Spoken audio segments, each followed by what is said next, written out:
नमस्कार, मैं हूं गीतिका पांडे और आप देख रहे हैं मध्य प्रदेश का number 1 news channel clean news MP. चलिए देखते हैं मध्य प्रदेश की सभी शाम तक की मुख्य खबरें फटाफट अंदाज में।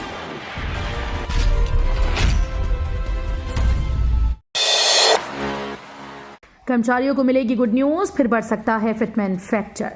केंद्रीय कर्मचारियों के लिए अच्छी खबर है। नए साल 2025-26 में कर्मचारियों को एक और तोहफा मिल सकता है। खबर है कि 8वें वेतन आयोग लागू होने के बाद फिटमेंट फैक्टर में भी इजाफा देखने को मिल सकता है। इससे बेसिक सैलरी में 6,000 से 8,000 का इजाफा होगा। इंदौर से चलने वाली 12 जोड़ी ट्रेन में लगेंगे अतिरिक्त कोच। 30 नवंबर तक सफर होगा आसान। इंदौर से चलने वाली लंबी दूरी की 12 जोड़ी ट्रेन में वेटिंग कम करने के लिए शुक्रवार से 30 नवंबर तक अलग अलग दिनों में अतिरिक्त कोच लगेंगे। शुक्रवार से 29 नवंबर तक इंदौर से चलने वाली इंदौर नई दिल्ली एक्सप्रेस और 16 से 30 नवंबर तक नई दिल्ली से चलने वाली नई दिल्ली इंदौर एक्सप्रेस में थर्ड एसी का एक अतिरिक्त कोच लगाएंगी। गुजरात के केवड़िया की तर्ज पर मध्य प्रदेश में बनेगा कैक्टस गार्डन। गुजरात के केवड़िया में बने कैक्टस गार्डन की तर्ज पर रतलाम जिले में मध्य प्रदेश का पहला सरकारी कैक्टस गार्डन बनाया जा रहा है। इस गार्डन में 100 से अधिक कैक्टस के दुर्लभ व नई प्रजातियों के पौधे लगाए जाएंगे। कैक्टस गार्डन के साथ ही oxygen, butterfly park, kids park भी बनाया जाएगा। IIM इंदौर प्लान करेगा महाकाल मंदिर का क्राउड मैनेजमेंट। महाकाल लोक बनने के बाद रोजाना 1.5 से 2 लाख श्रद्धालु दर्शन के लिए पहुंच रहे हैं। इससे कई बार शहर की ट्रैफिक व्यवस्था गड़बड़ाई है। ऐसे में 2028 में सिंहस्थ महापर्व को देखते हुए मंदिर आने वाले श्रद्धालुओं की दर्शन व्यवस्था को सुलभ बनाने के लिए काम शुरू हो गया है। आज से बदलेगा प्रदेश में मौसम। ग्वालियर चंबल में बढ़ेगी ठंड। नवंबर के मध्य में अब प्रदेश में ठंड का असर दिखने लगा है। जैसे जैसे ये महीना आगे बढ़ रहा है वैसे ही ठंड का असर बढ़ने लगा। मध्य प्रदेश के ग्वालियर चंबल में ठंड का ज्यादा असर दिखाई दे सकता है। प्रदेश के उत्तरी हिस्से में रात के तापमान में 2 डिग्री तक की गिरावट आ सकती है।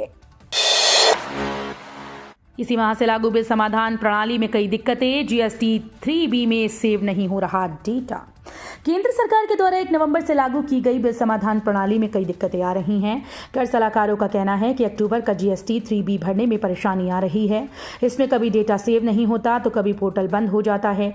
इस बिल प्रबंधन प्रणाली में पुराने माह के कुछ बिल दिख रहे हैं, लेकिन जिस कारण सलाहकार असमंजस में हैं कि उनका क्या करें।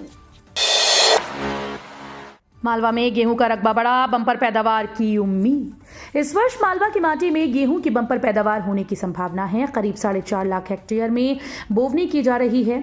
चने की बोवनी का रकबा कम बताया जा रहा है। किसान तेजस पोशाक 322 किस्म के गेहूं का बीज ज्यादा पसंद कर रहे हैं। बीते 3 वर्षों से किसानों को सोयाबीन भाव ठीक नहीं मिल रही।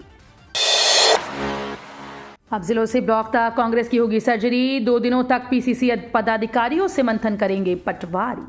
बुधनी और विजयपुर उपचुनाव का रिजल्ट घोषित होने से ठीक पहले MP कांग्रेस 2 दिनों तक मंथन करेगी। भोपाल में प्रदेश कांग्रेस कार्यालय में 21 और 22 नवंबर को कांग्रेस की नवगठित प्रदेश कार्य समिति और प्रदेश स्तरीय समिति की बैठकें होंगी।